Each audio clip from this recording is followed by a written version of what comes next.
Conduce a los docentes a estudiar para prepararse por el examen, que es lo que parece que está sucediendo, pues ese es un resultado que podemos considerar favorable.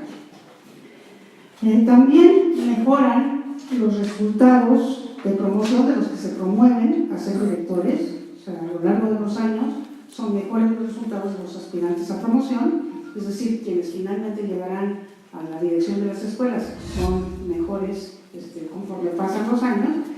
Y también en permanencia, es decir, aquellos maestros en ejercicio que van, porque durante diferentes momentos, generaciones, digamos, fueron presentando su evaluación de permanencia, también mostraron mejores resultados al pasar de los años. Sin embargo, una cosa que nosotros tenemos muy clara es que la reforma educativa de 2013 tenía como dos grandes pilares.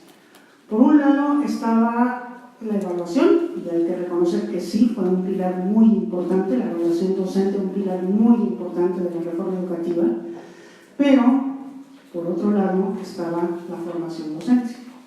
Y se entendía muy bien que si se hacía evaluación, era justamente para poder mejorar la formación de los docentes. Después hay quienes dicen que primero debería de haber sido la formación y después la evaluación, y probablemente tienen razón, pero lo que sí podemos decir en este momento es que esta otra parte, la formación inicial, la formación continua y el acompañamiento y apoyo en la propia escuela, no se dieron como se había esperado que se dieran.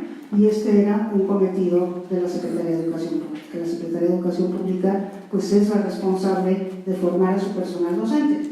Como ustedes saben, la reforma anunciada de las escuelas normales en el sexenio anterior se dio a finales del año 2017, cuando ya faltaba menos de un año para que se terminara la administración. La formación continua, la verdad es que fue bastante caótica a lo largo de los primeros 3 años de la administración anterior. En el 4º año cambió un poco la política, pero lo que lograron hacer fue un curso en línea que era para preparar la planeación en el examen de desempeño. Entonces, no podemos decir que hubo una formación continua, o al menos una formación continua mejorada, y mucho menos derivada de los resultados de las evaluaciones. Donde las evaluaciones decían las debilidades de cada maestro, sus áreas de oportunidad y de crecimiento son estas, y ahí es donde hay que meter.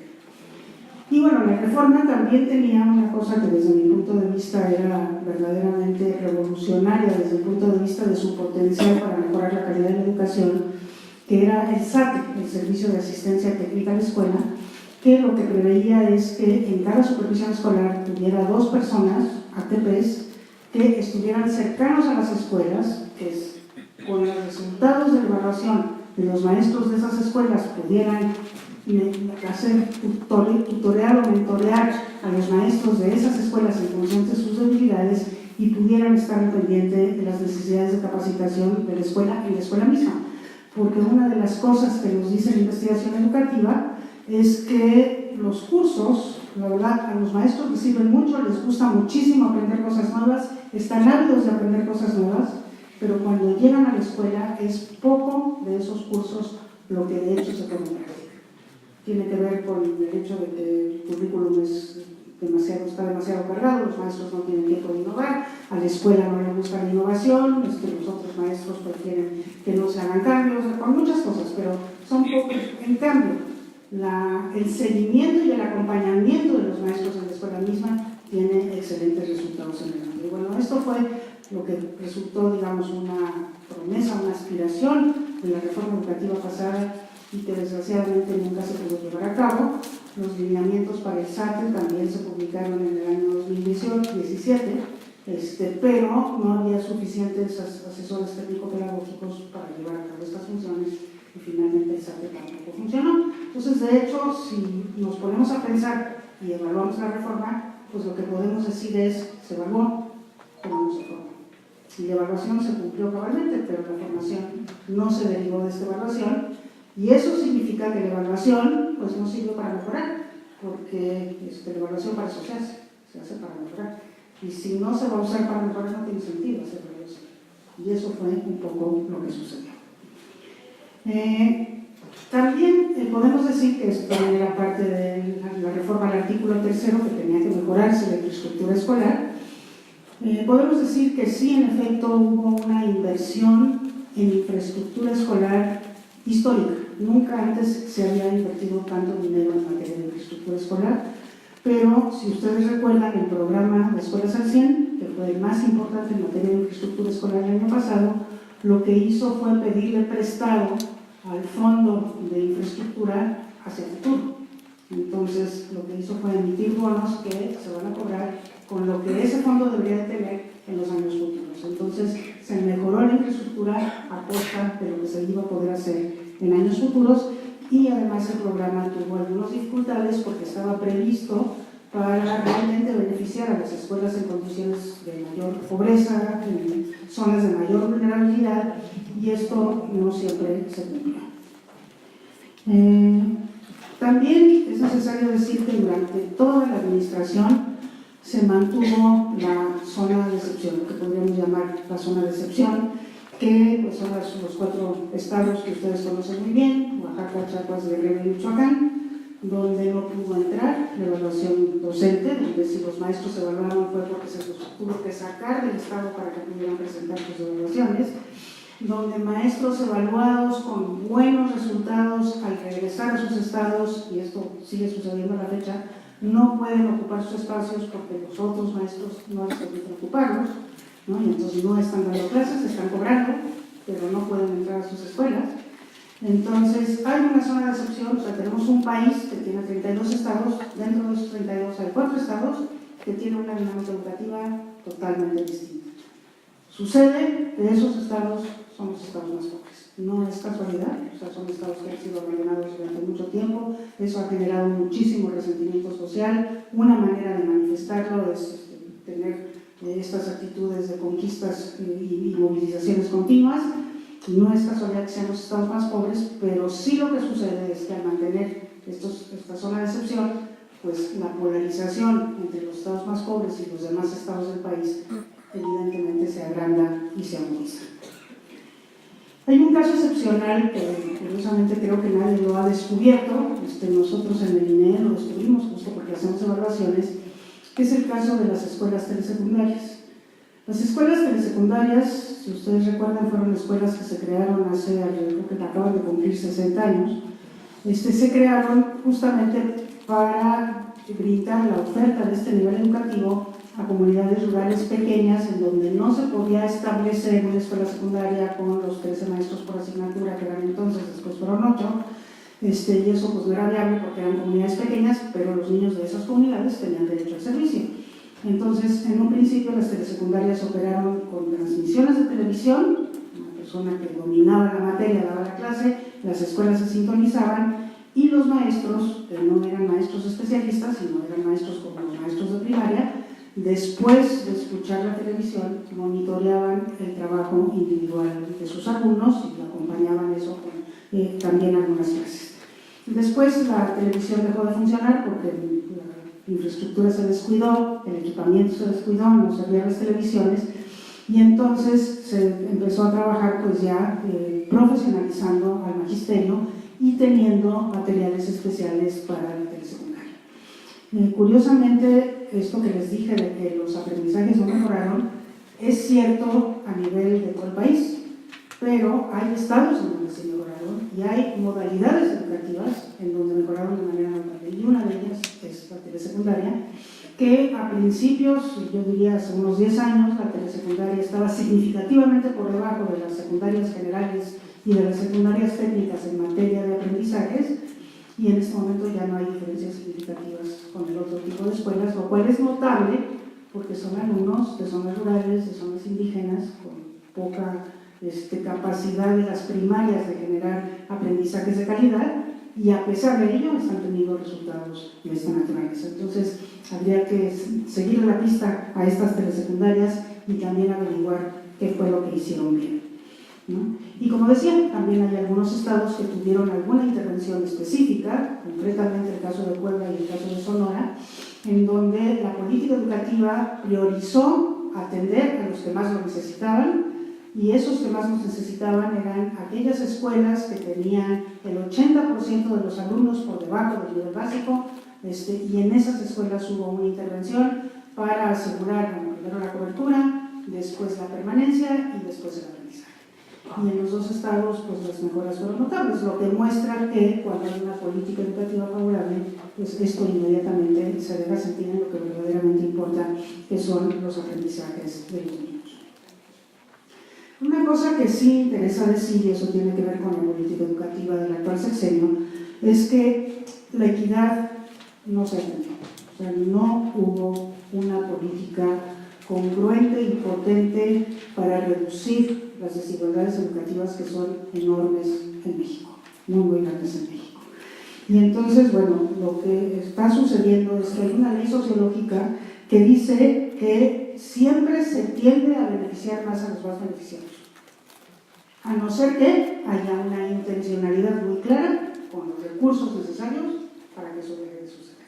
Y esto, segundo, es lo que no hubo. No hubo una intencionalidad para reducir las desigualdades, y entonces lo que vemos es que estas desigualdades no dejan de existir, incluso aumentan en algunos casos, cuando estamos hablando de población indígena, de escuelas multigrado, que son el 46% de las escuelas primarias del país, en las escuelas CONAFE, que también son multigrado, pero tienen además la característica de tener maestros que no son maestros profesionales, los telebachilleratos, que fueron, así como las telesecundarias, se dijo, pues así como la telesecundaria resolvió el problema de la falta de acceso a la secundaria, pues hagamos telebachilleratos para resolver el problema de la falta de acceso al bachillerato. Los telebachilleratos también trabajan no con un maestro por grado, pero sí con un maestro por área. Entonces un biólogo pues tendrá que dar física, matemáticas, biología y química y todo lo demás. Y bueno, el que tiene humanidades tendrá que dar todas las humanidades a los 3 grados. Son 3 maestros en estos telebachilleratos, que además son telebachilleratos que no tienen infraestructura propia, funcionan a contraturno en las telesecundarias. Y también sus resultados educativos son sumamente pobres. Y los programas, porque disminuye el financiamiento al programa que existía para atender la equidad, o la inequidad, para disminuir la inequidad. Ese financiamiento disminuye de 1.300.000 pesos que recibían los diferentes programas que tenían que ver con equidad a 500 millones de pesos, de 1.300 millones de pesos a 500 millones de pesos cuando se fusionan todos los programas para la equidad. Este sexenio vuelve a sufrir un deterioro, este programa para la equidad educativa. Y el presupuesto en educación pues sigue esta misma lógica incremental, ¿no? En lugar de decir vamos a cambiar la lógica presupuestal para darle más recursos a los que más lo necesitan, no se hace eso, sino que a cada quien se le aumenta la inflación y entonces los programas siguen creciendo de manera inmersiva. ¿Cuál es la nueva agenda educativa? Bueno, el gobierno recibe la educación un poco así como se las he presentado, con deficiencias en los programas de formación docente, con un aprendizaje de los alumnos que no crece, con una enorme desigualdad educativa y con un problema adicional que no mencioné, que es la falta de cobertura, sobre todo en el primer grado de preescolar y en el nivel medio superior, que ya es obligatorio, o que bueno, va a ser supuestamente universal en el año 2022. Y bueno, entonces el magisterio en este nuevo gobierno se considera la fuerza de apoyo electoral, como fue la fuerza de apoyo electoral, y entonces hay un magisterio que está resentido por la reforma educativa anterior, eso hay que decirlo con todas sus letras, que ve con muchísimas esperanzas este cambio, pero sobre todo los intereses de las cúpulas magisteriales que fueron afectados por la reforma educativa anterior, porque ya no tenían las plazas en su control, las plazas representan un botín. Bueno, pues ahora están sumamente contentos con el cambio porque consideran que van a recuperar los beneficios que antes tenían. Y bueno, para decir esto que sí, ya tengo muy poco tiempo, pero las fuentes de información pues son los discursos, es el Plan Nacional de Desarrollo, es la propuesta de cambio que ya se aceptó del artículo 3º constitucional, etcétera. Y bueno, lo que tenemos que decir es que a partir de todas estas fuentes está más claro lo que no quiere el nuevo gobierno que lo que sí quiere el nuevo gobierno, ¿no? Entonces, por ejemplo, está muy claro que no quieren evaluación docente de ningún tipo, pero sobre todo aquella que evalúa a los docentes que están en ejercicio y que, sobre todo cuando esto tiene una vinculación con lo laboral. Es muy importante señalar aquí, porque no sé si ustedes lo saben bien, que ningún docente fue despedido por haber presentado evaluación. Ningún docente fue despedido, porque no estaba previsto que fueran despedidos. Solamente se evaluaron alrededor de 400.200 docentes en ejercicio. Solamente 398 en la tercera oportunidad resultaron insuficientes. Y a ellos se les sacó del grupo y se les cambió de actividad. Ninguno fue despedido. Los que sí fueron despedidos fueron los que fueron llamados a ser evaluados y no se presentaron. Ellos sí. Pero bueno, en todo caso se habla de una evaluación punitiva y una evaluación vinculada a la laboral, hay muchas falsedades acá, y eso es muy claro que no se quiere, ¿no? Tampoco se habla de calidad, porque se considera que es un término neoliberal que tiene que ver con la empresa, entonces ya no se habla de calidad de educación, lo cual es un problema muy serio porque las metas de desarrollo sustentable, el objetivo 4 de los objetivos de desarrollo sustentable, que es el de educación, que México firmó y que todo el mundo firmó, 96 países están inscritos en esta Agenda 2030, justamente lo que dice es que queremos una educación de calidad, con equidad para todos y una educación a lo largo de toda la vida. Bueno, entonces eso nos deja fuera del concierto internacional. También, bueno, hay los programas multisectoriales, por ejemplo, como Prospera, pues tampoco les gustan, entonces eso ya se canceló. Y es importante señalar, el programa Prospera, si ustedes recuerdan, era una beca para ir a la escuela condicionada a que las madres fueran a la clínica, los niños fueran a la clínica y hubiera una dieta balanceada con un apoyo nutricional que se les daba. Las familias viven de eso, las familias pobres aprendieron a vivir de Prospera, algunas lo complementan con remesas, y muchas de ellas ya dejaron de cultivar la tierra, porque los precios agrícolas están muy bajos. En este momento se cancela Prospera, no hay nada que lo sustituya, porque aunque se supone que va a haber becas, estas todavía no llegan, y estas familias se están muriendo ya. Este es un fenómeno silencioso que está ocurriendo ahorita en las zonas rurales del país. Se canceló Prospera y no hay con qué sustituirlo. Bueno, la autonomía es algo que no gustó, aquel error de dedo, la autonomía universitaria se borraba. Bueno, pues es indicativo de que a lo mejor al seguir la historia y ver que también desaparece un instituto autónomo, pues que a lo mejor lo que no gusta en el gobierno nuevo pues es el asunto de la autonomía, pero desde luego sí se quiere combatir la corrupción en educación, que es una cosa muy buena, ya se dijo, las plazas no se entregarán al manejo de los sindicatos, esperamos que sea cierto. Los avances pedagógicos que se hicieron durante el sexenio anterior, el cambio en los planes y programas de estudio, el modelo 2016 se desecha, no lo sustituye nada, entonces se regresa al de 2011 hasta el ciclo escolar 2021-2022, cuando habrá un nuevo plan de estudio. Desde luego también se desecha todo lo externo, la OCDE, de la UNESCO se habla menos, pero la OCDE digamos como el demonio neoliberal que nos causó todos los problemas, que nos dictó cuál debería ser nuestra reforma, y también todo lo privado, ¿no? O sea, porque todo aquello que se considera un efecto nocivo de la reforma educativa anterior fue lo que condujo a la privatización de la educación, que habría que ver qué es lo que significa eso. Lo que sí se quieren son más bien declaraciones, ya con esto voy a terminar, que es poner al centro a los niños, niñas y jóvenes, la equidad educativa como pilar del sistema, y esto es bien importante, esto me parece que todos estamos de acuerdo con que esto efectivamente debe de ser un objetivo fundamental y nos da muchísimo gusto que este gobierno se lo plantee. La educación intercultural y plurilingüe, intercultural para todos, plurilingüe para aquellos que son indígenas, ¿no? Entonces eso también está muy bien, porque antes de eso se hablaba, pero no se hacía, entonces esperemos que ahora sí se haga. La revalorización del magisterio como agente fundamental de la transformación educativa también es algo que tenemos que alabar, porque efectivamente de los maestros depende la educación de cualquier país, ¿no? Después de la crítica que se hizo a la primera versión que se mandó al Congreso por parte de López Obrador, ya se incluyó la educación inicial, que como ustedes saben, toda la investigación dice que es la educación que recibe esa etapa de la vida es la más importante de todas, de 0 a 4 años. Entonces ya se incluyó la educación inicial. Un enfoque integral de la educación, donde se mete la educación artística, la educación cívica, bueno, en el listado original se dejó fuera el español y las matemáticas, eso se logró corregir también, ¿no? Y como ustedes bien saben, pues la educación superior gratuita, universal, obligatoria, ¿sí? Y bueno, las universidades para el bienestar, que son estas 100 universidades que van a estar distribuidas en comunidades rurales ofreciendo una sola carrera. Tenía yo más cosas que decirles, pero ya se me agotó el tiempo, entonces les agradezco, a lo mejor en las preguntas podemos continuar. Muchas gracias.